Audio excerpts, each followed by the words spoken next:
시면, 배철현 지음, 나를 깨우는 짧고 깊은 생각. 동일한 사물이나 사람을 깊이 응시하고 자신이 사라지는 상태로 진입하는 단계를 관조라고 한다. 아리스토텔레스는 관조를 그리스어로 테오리아, 즉 인간의 최선이라고 했다.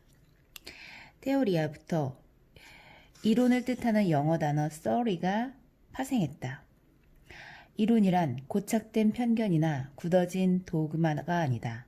고대 그리스 문명의 기반은 비극 경연에서 출발한다. 비극 경연이나 올림픽 경기에는 세 부류의 사람들이 유기적으로 참여했다. 후원자, 선수 혹은 배우, 그리고 관객. 이들의 목적은 각기 달랐다. 우선 후원자는 비극 경연이나 올림픽 경기를 주관한 도시나 그 도시가 선정한 경제적 후원자다. 이들은 자신이 속한 공동체를 행복하게 만들기 위해서는 상대방을 배려하고 양보하는 마음이 절대적이라고 판단했다. 지도자의 역량만큼 그들이 속한 사회가 성숙하게 된다. 두 번째 부류는 경기에 직접 참여하는 선수들이거나 비극 무대에서 연기하는 배우들이다. 이들은 자신의 영광과 명예 또는 경제적 이윤을 위해 참여한다. 고대 그리스 사회에서도 공적으로 인정받는 존경이 그 사람에 대한 가치의 척도였다. 그리고 이 선수나 배우보다 더 중요한 세 번째 부류는 바로 관객이다. 경기와 연극의 존재 이유, 그리고 성공과 실패는 바로 이들의 인정에 달렸다. 관객이 가장 중요한 이유는 그들의 자유로움 때문이다. 관객은 그 어떤 것에서도 자유롭다. 그들은 영광과 명예 또는 이익과 이윤을 위해 관람하지 않는다. 그들은 자발적으로 자신이 원하는 경기나 연극을 자유롭게 관조한다. 이 관조를 위해 기꺼이 비용을 지불하고 눈앞의 경기나 연극에 몰입한다. 몰입도는 우선 후원자와 배우들의 실력에 따라 달라진다. 그들이 자신의 임무에 충실하면 기적이 일어난다. 관객들이 경기에 참여한 운동선수나 배우의 움직임에 기꺼이 몰입하는 순간 그들 자신은 슬그머니 사라진다. 그러고는 마치 자신이 무대 위에서 연기를 하듯 울고 웃으며 불안과 희열을 표현한다.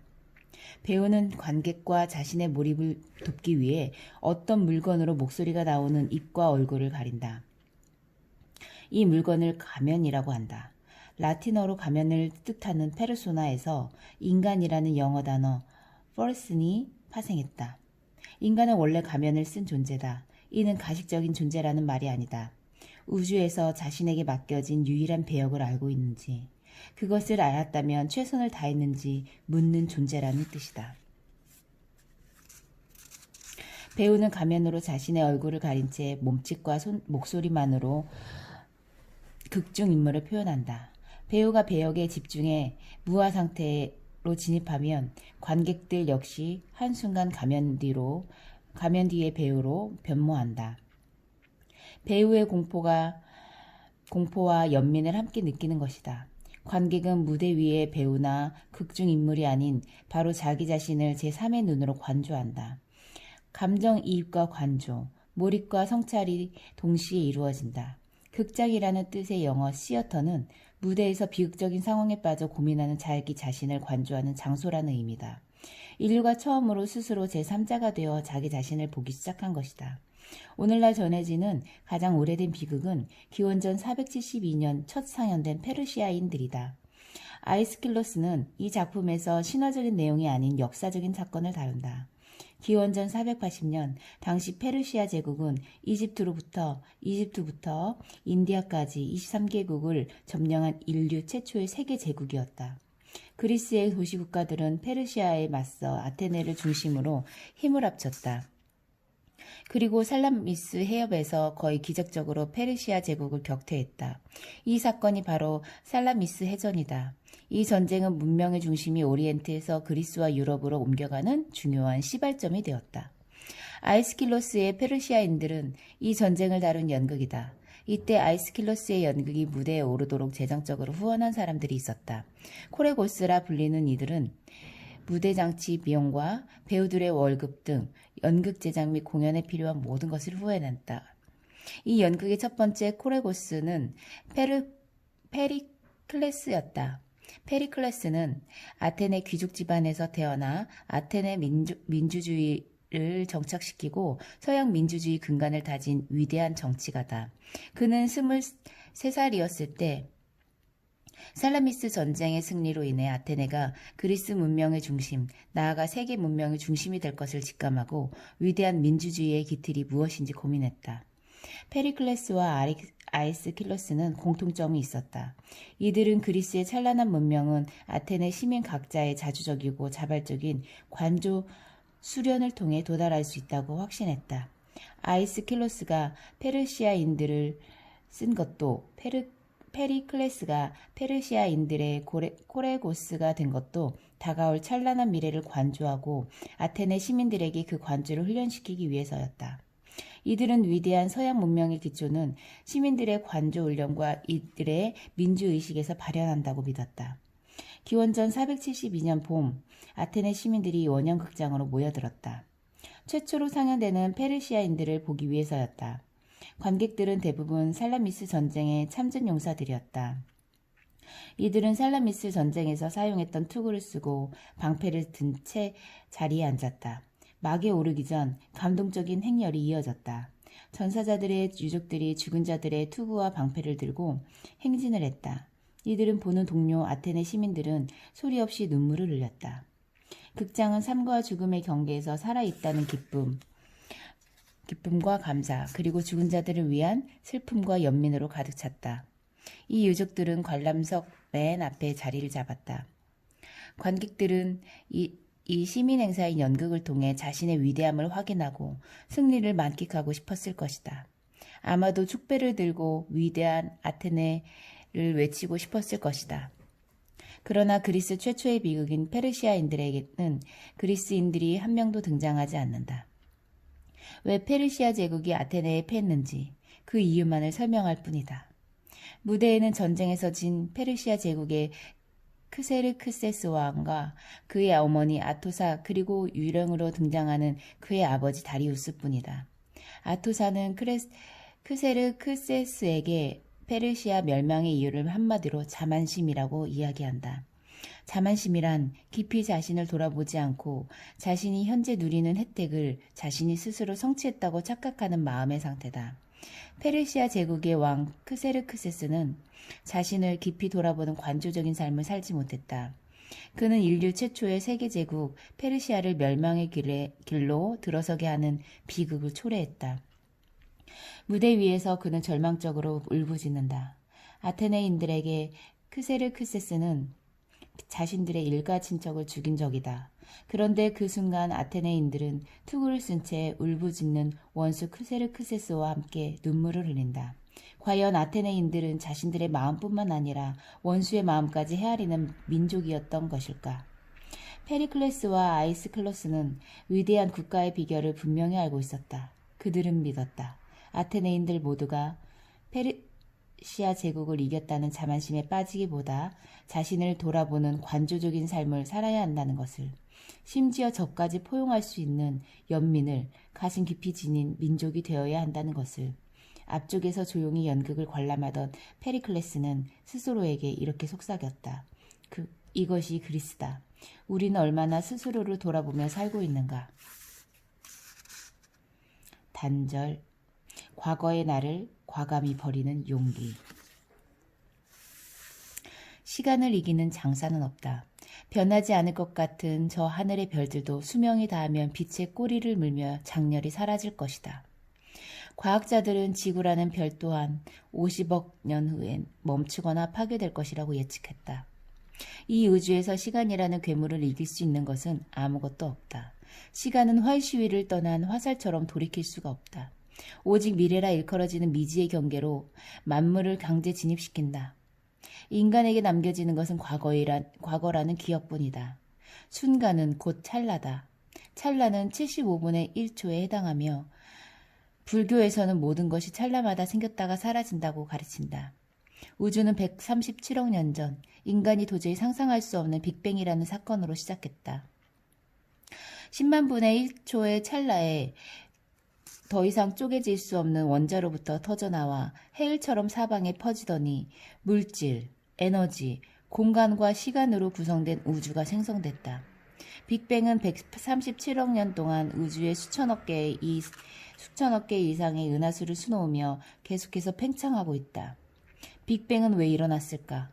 인간은 저마다 우주가 생성된 맨 처음을 상상해왔다.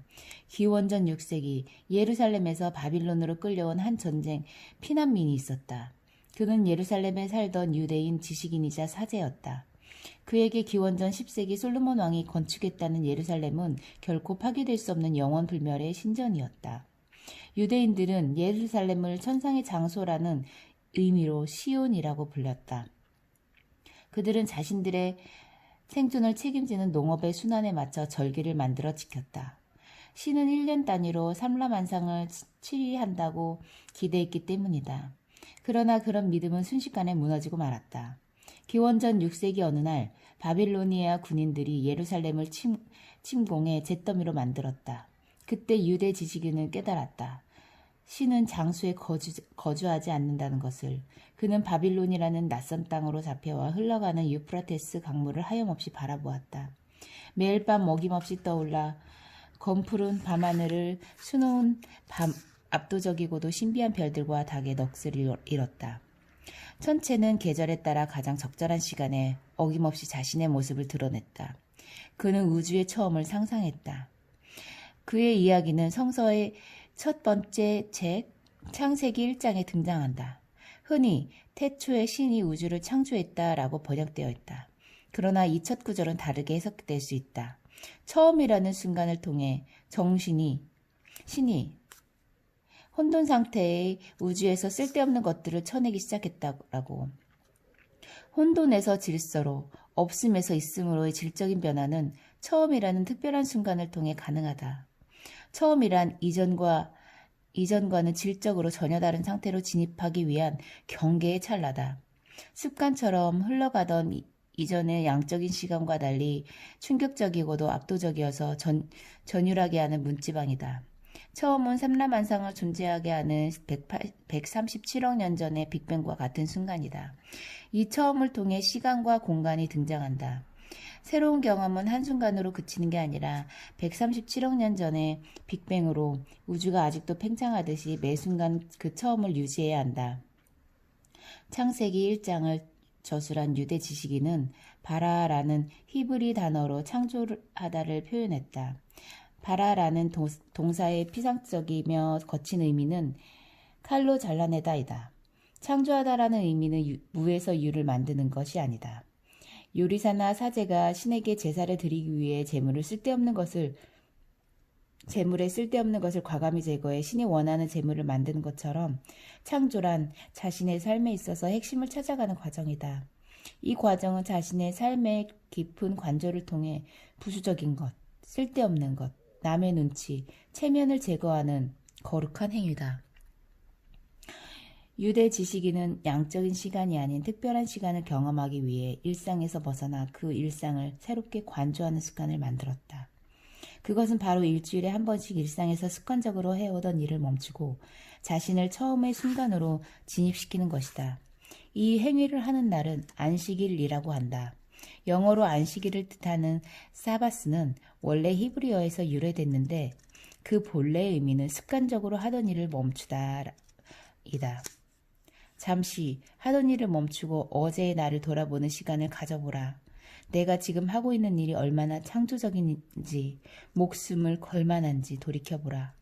그저 습관적으로 해오던 일이라면 과감히 잘라내자. 그것만이 우리가 다시 처음의 순간으로 진입하게 해줄 것이다.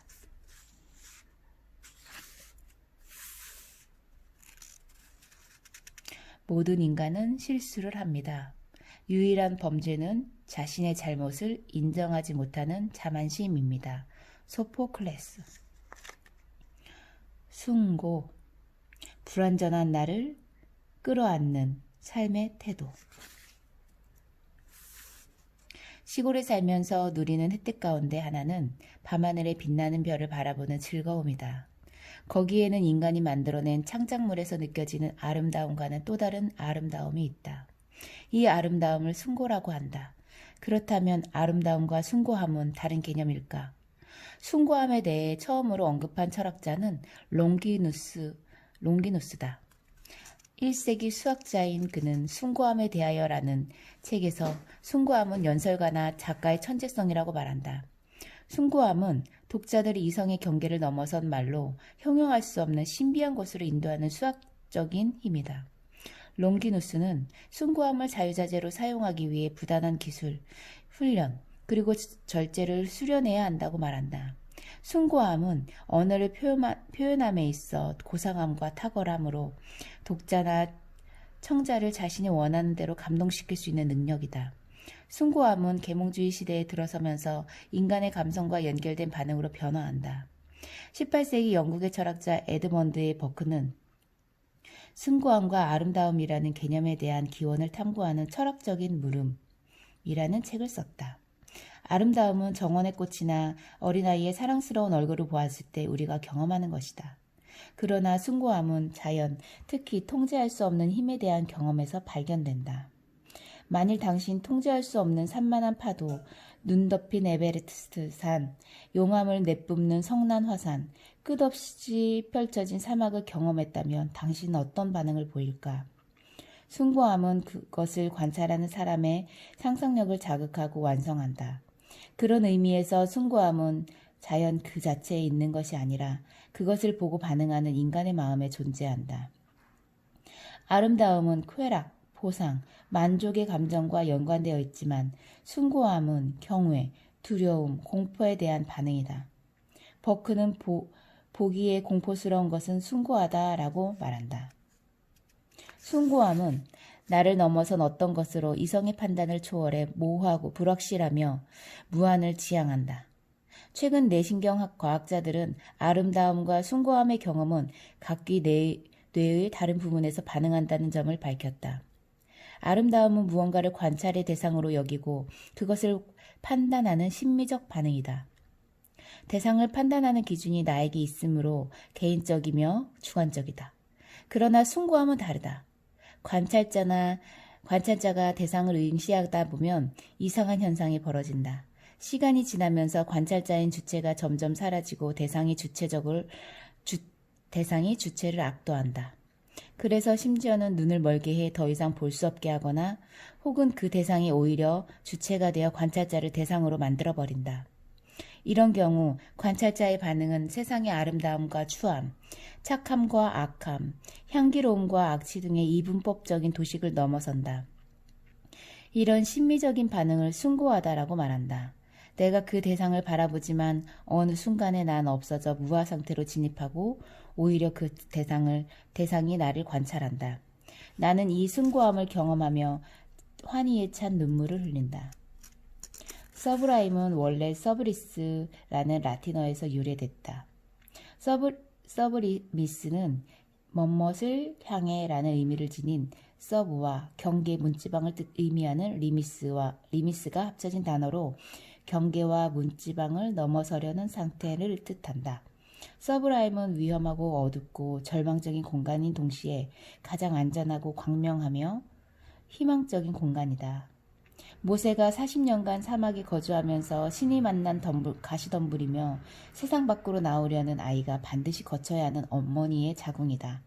플라톤은 이것을 그리스어로 코라라고 불렀다. 코라는 항상 무섭고 외롭고 바닥이 없는 시면으로 한없이 떨어지는 무시무시한 공간이다. 역설적이게도 모세의 가시덤불이나 플라톤의 코라는 남 보기에는 그 존재를 부정하고 싶고 숨기고 싶은 불행한 공간이다. 이것도 저것도 아닌 불안과 위험한 공간인 서브라임이다. 모세와 플라톤은 이 모호한 상태를 인내하면서 자신이 처한 상황을 외면하지 않고 있는 그대로 수용했다. 그들은 이 같은 능력을 부정적 수용 능력이라고 했다. 부정적 수용 능력은 모순의 상태를 있는 그대로 자신의 삶의 일부로 껴안으려는 삶의 태도다. 이것은 보잘것없는 환경에서 출발한 부정적 감정들을 자신을 위한 가장 튼튼한 기반으로 만드는 역설적인 능력이자 매 순간 엄습하는 불안과 초조, 외로움과 우울함, 애매모호함을 자신이 상상한 찬란한 미래를 위한 굳건한 발판으로 만드는 능력이다. 자신이 처한 낯설고 힘든 경계가 사실은 자신만의 개성을 발견하고 드러낼 수 있는 심오한 장소가 되는 것이다. 산다는 것은 자신 앞에 놓여있는 불완전한 삶을 한결같은 인내로 거침없이 걸어가는 길이다. 마음속 꺼지지 않는 가시덤불은 지금 이 순간에도 우리를 애타게 부르고 있다. 절망의 경계를 넘어서려는 노력, 그 숭고함을 위해.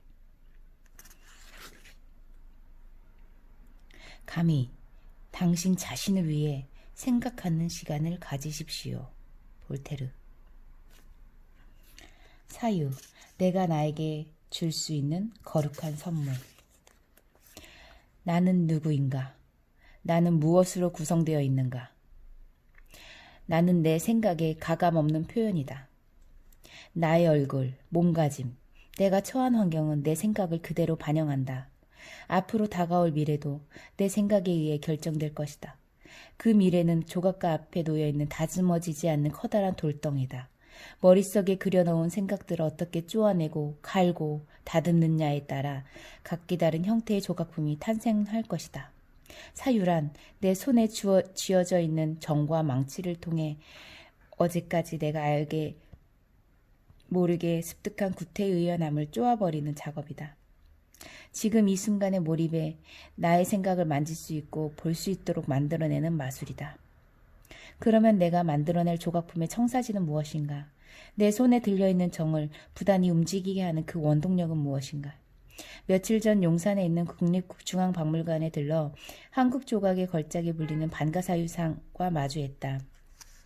반가사유라는 표현은 익숙하나 그 의미는 여전히 아련해서 꼭 내 두 눈으로 확인하고 싶었다. 구석기 시대의 동굴처럼 어두컴컴한 전시실 안으로 들어서자 한국의 국보 78호 금동 반가사유상과 일본의 국보 주구사 소장의 목조 반가사유상이 10m 정도의 거리를 두고 전시되어 있었다. 불상을 바라보면서 6세기 삼국시대 무명의 조각가는 무슨 뜻을 가지고 이토록 묘한 조각작품을 만들었을까 하는 생각이 들었다. 1500여 년이 지난 오늘 우리는 이 불상 앞에서 왜 숙연해지는 것일까? 나는 마치 어린아이처럼 불상 가까이 다가가 넋을 놓고 관찰했다. 추호에 흔들림도 없는 불상은 신기하게도 오히려 나의 부산함을 관찰하는 듯했다.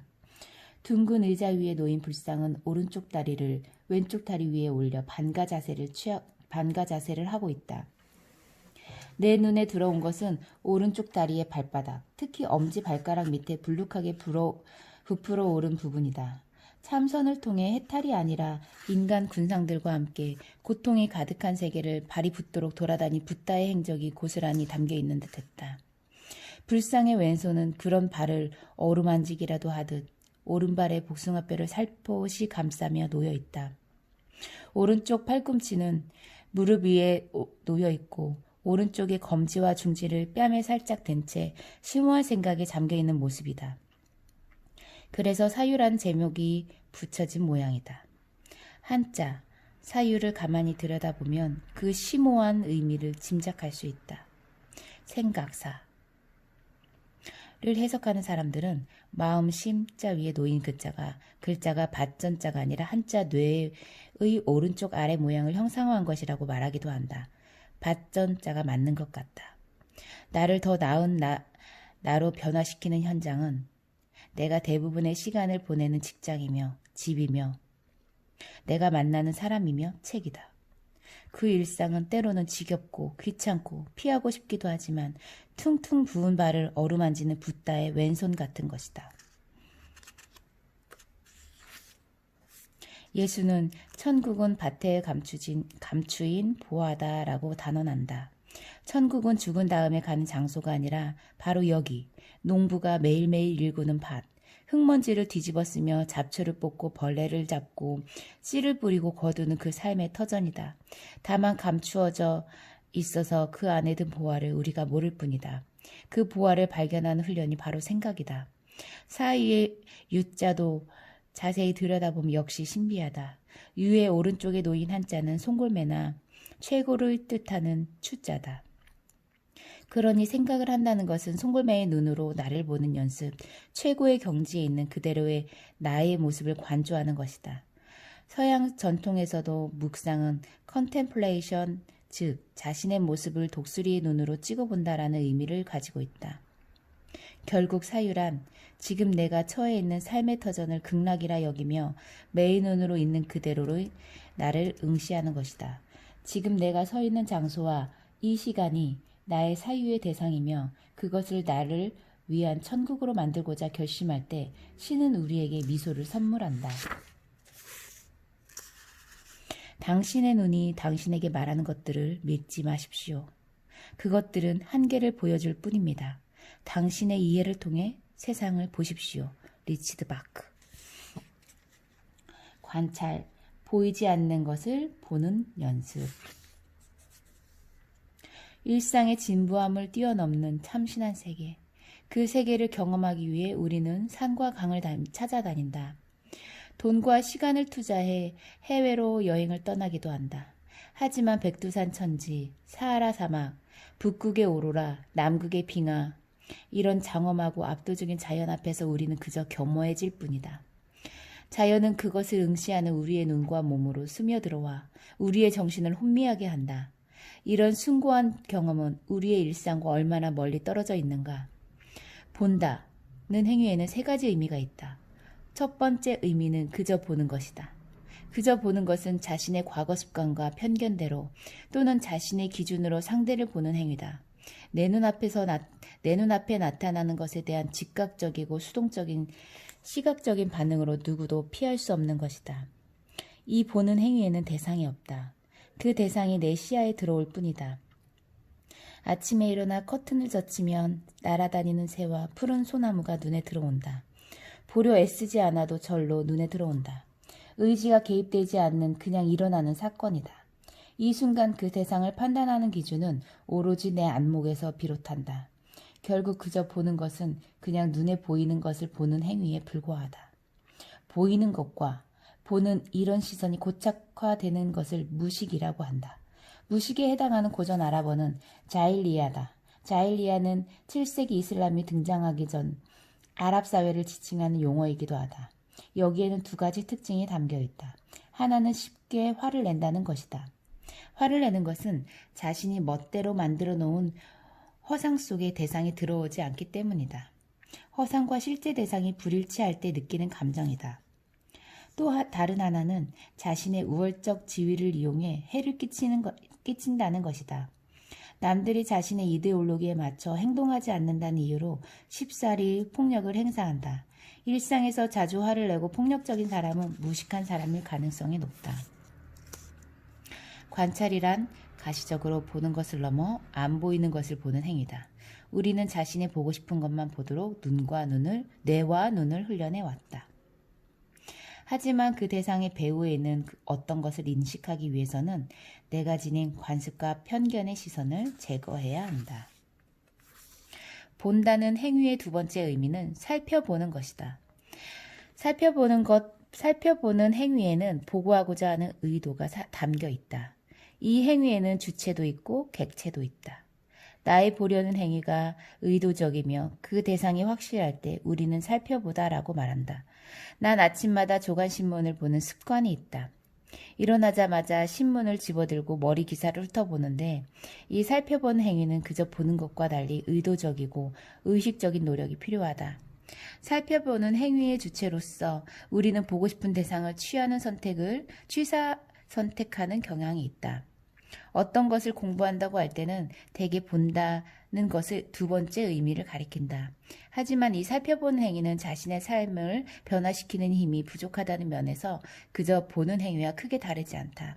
살펴보는 것은 약간의 주의와 노력만 기울이면 어렵지 않게 할 수 있는 행위이므로 여기에는 변화와 혁신에 필요한 에너지가 개입되거나 발휘될 여지가 없다. 본다는 행위의 세 번째 의미는 앞서 두 개의 의미와는 질적으로 다르다. 세 번째 의미는 관찰이다. 관찰은 깊이 보는 행위며 이것의 특징은 무화성이다. 특히 살아 움직이는 어떤 것을 응시할 때 의도를 갖고 볼 뿐만 아니라 그 움직이는 모습을 온전히 따라가기 위해 집중하고 몰입한다. 몰입을 통해 관찰할 때 눈앞의 공간은 공연장이나 영화관과 같은 장소로 바뀐다. 이곳에는 무대가 있고 또 무대 위에는 대상이 있다. 관찰을 시작하는 순간 대상은 보이지 않는 무형의 무대 위에서 내 시선을 사로잡는다. 단호하고도 압도적인 힘으로 나를 사로잡아 숨을 멈추게 한다. 이 순간 나라는 자아가 소멸하면서 대상의 표정과 움직임이 하나하나에 몰입하기 시작한다. 관찰이란 가시적으로 보는 것을 넘어 안 보이는 것을 보는 행위다. 우리는 자신이 보고 싶은 것만 보도록 뇌와 눈을 훈련해 왔다. 하지만 그 대상의 배후에 있는 어떤 것을 인식하기 위해서는 내가 지닌 관습과 편견의 시선을 제거해야 한다. 그렇지 않으면 그저 보기 때문이다. 1973년 노벨 의학상을 수상한 카를 본 프리슈는 관찰의 대가였다. 그는 정원에서 흔히 보는 벌을 통해 새로운 무언가를 감지했다. 보통 사람들은 벌들이 날아가는 모습을 그저 흘려본다. 그 벌이 왜 날아왔는지, 그 벌이 무슨 일을 하는지에 이렇다 할 관심을 두지 않는다. 그러나 프리슈는 꿀벌이 춤을 추는 모습을 보고 특이한 점을 발견했다. 그는 꿀벌의 언어와 문법을 판독해냄으로써 만물의 영장인 인간만이 언어를 가지고 있다는 상식을 보기 좋게 깨뜨렸다. 그는 꿀을 발견한 벌이 벌집으로 돌아와 다른 벌들에게 꽃의 위치와 방향, 심지어 꿀의 질과 양을 전달한다는 사실을 밝혀냈다. 벌통으로 돌아온 꿀벌은 꽃이 100m 이내에 있으면 그 꽃이 있는 지점을 향해 원형의 춤을 추고 만일 100m 밖에 있다면 팔자형의 꼬리춤을 춘다는 사실을 알아냈다. 그가 이 같은 위대한 발견을 할 수 있었던 것은 기존의 상식이나 다른 과학자들의 견해에 의존하지 않고 자신의 눈으로 꿀벌을 관찰했기 때문이다. 이런 관찰이야말로 본다의 행위의 가장 깊은 의미일 것이다. 누군가 그에게 그 위대한 발견의 비결을 묻자 그는 이렇게 대답했다. 바위 틈에서 몇 시간을 꼼짝 않은 채 윙윙거리며 끊임없이 돌아다니는 꿀벌들을 관찰했습니다. 참을성 있는 관찰 덕분에 그저 보기만 하는 과학자들이 보지 못한 것을 발견할 수 있었습니다. 프리슈의 혁신적인 발견의 비결은 바로 오래 관찰하기다. 당신은 그저 눈에 보이는 대로 보는 편인가? 아니면 오래 관찰하며 사물의 본질을 직시하는 편인가? 바보는 자신이 지혜롭다고 생각하고 지혜로운 자는 자신이 바보라는 사실을 알고 있습니다. 윌리엄 셰익스피어